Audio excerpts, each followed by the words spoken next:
क्या आपने कभी एक अजीब चीज नोटिस की है? कुछ लोग सालों तक खुद को बदलने की कोशिश करते रहते हैं।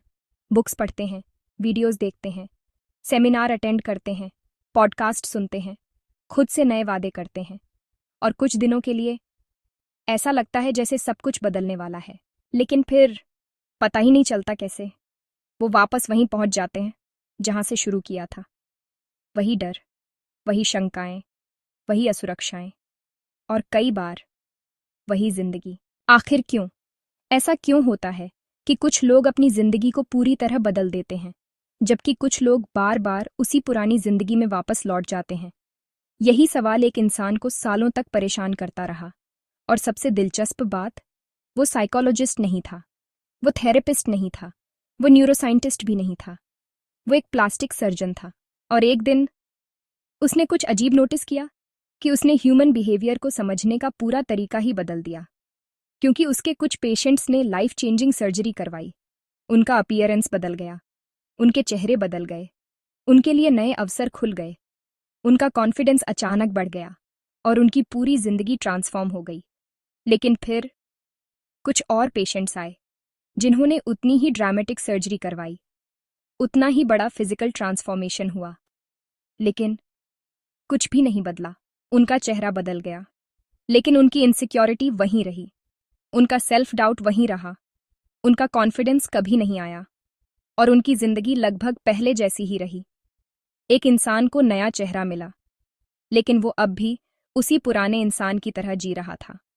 और इसी ऑब्जर्वेशन ने जन्म दिया साइकोलॉजी की सबसे फैसिनेटिंग डिस्कवरीज में से एक को।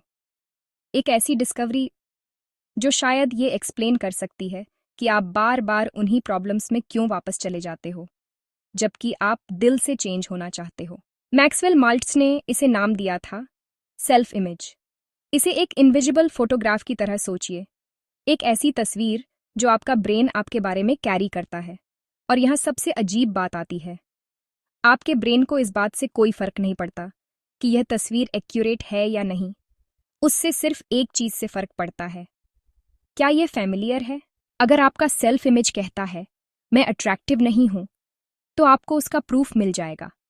अगर आपका सेल्फ इमेज कहता है मैं अकवर्ड हूं, तो आप हर सिचुएशन में उसका एविडेंस ढूंढ लोगे।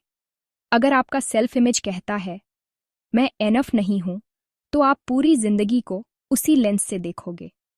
इसलिए नहीं क्योंकि ये सच है, बल्कि इसलिए क्योंकि ये फैमिलियर है। और फैमिलियरिटी सेफ फील होती है, चाहे वो पेनफुल ही क्यों ना हो। और यहीं से कहानी थोड़ी डिस्टर्बिंग हो जाती है, क्योंकि ज्यादातर लोगों ने ये पिक्चर खुद कभी कॉन्शियसली चूज ही नहीं की। तो ये पिक्चर बनी कैसे?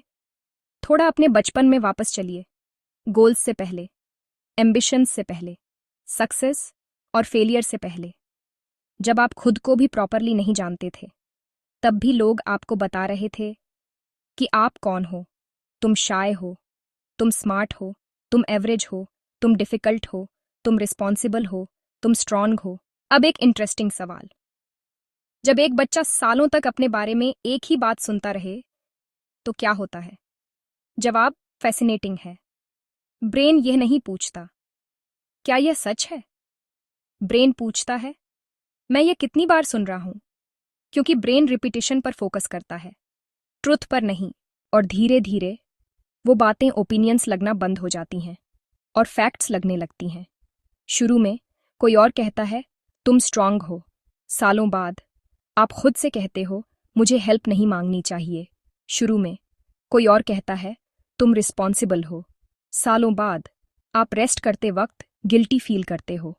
शुरू में कोई और कहता है तुम शाय हो, सालों बाद आप अपॉर्चुनिटीज अवॉइड करते हो और आपको पता भी नहीं होता क्यों। वॉइस बदल गई, लेकिन मैसेज वहीं रहा। एक प्रिजनर इमेजिन कीजिए जो 20 साल से एक सेल में बंद है। रोज वो उन सलाखों को देखता है, रोज उसे लगता है कि वो बाहर नहीं जा सकता। और फिर एक दिन उसे एक शॉकिंग बात पता चलती है, दरवाजा कभी लॉक्ड ही नहीं था। अब इसी चीज को साइकोलॉजिकली इमेजिन कीजिए। सोचिए, आप सालों तक यह मानते रहे मैं कॉन्फिडेंट नहीं हूं, मैं अट्रैक्टिव नहीं हूं, मैं सक्सेसफुल नहीं हूं, मैं लोगों से बात करने में अच्छा नहीं हूं, मैं कैपेबल नहीं हूं। इसलिए नहीं क्योंकि यह फैक्ट्स हैं, बल्कि इसलिए क्योंकि ये आपके सेल्फ इमेज का हिस्सा बन चुके हैं। प्रिजन तो है, लेकिन वो स्टील से नहीं बना, वो आइडेंटिटी से बना है।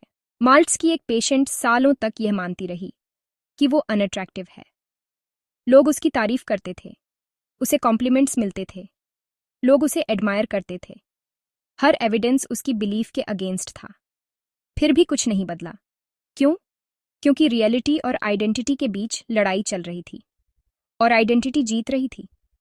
आपकी लाइफ में कितनी चीजें पहले ही बदल चुकी हैं, लेकिन आप आज भी खुद को उसी पुराने वर्जन की तरह ट्रीट कर रहे हो। एक थर्मोस्टेट इमेजिन कीजिए। आप उसे 20 डिग्री पर सेट करते हो। अगर रूम ज्यादा गर्म हो जाए, वो उसे ठंडा कर देता है। अगर रूम ज्यादा ठंडा हो जाए, वो उसे गर्म कर देता है। अब इमेजिन कीजिए, आपकी आइडेंटिटी भी बिल्कुल इसी तरह काम करती है।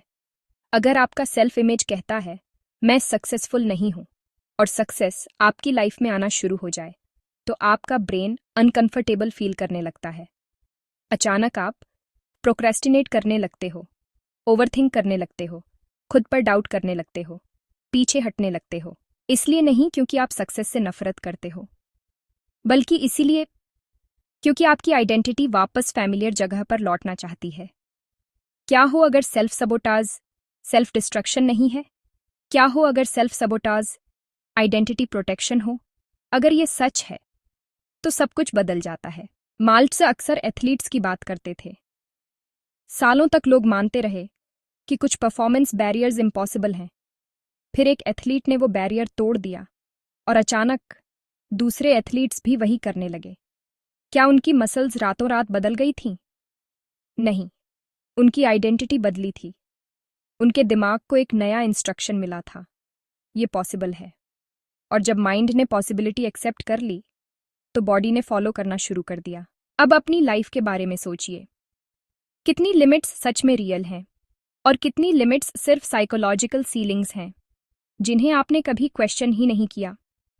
ज्यादातर लोग अपनी पूरी जिंदगी बिहेवियर चेंज करने की कोशिश में लगा देते हैं, लेकिन बहुत कम लोग उस इमेज को चेंज करते हैं जो उस बिहेवियर को क्रिएट कर रही होती है, और इसीलिए वो वहीं के वहीं रह जाते हैं।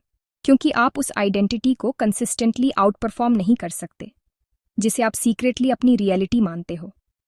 इस लाइन को दोबारा सुनो। आप उस आइडेंटिटी को कंसिस्टेंटली आउट परफॉर्म नहीं कर सकते जिसे आप सीक्रेटली अपनी रियलिटी मानते हो।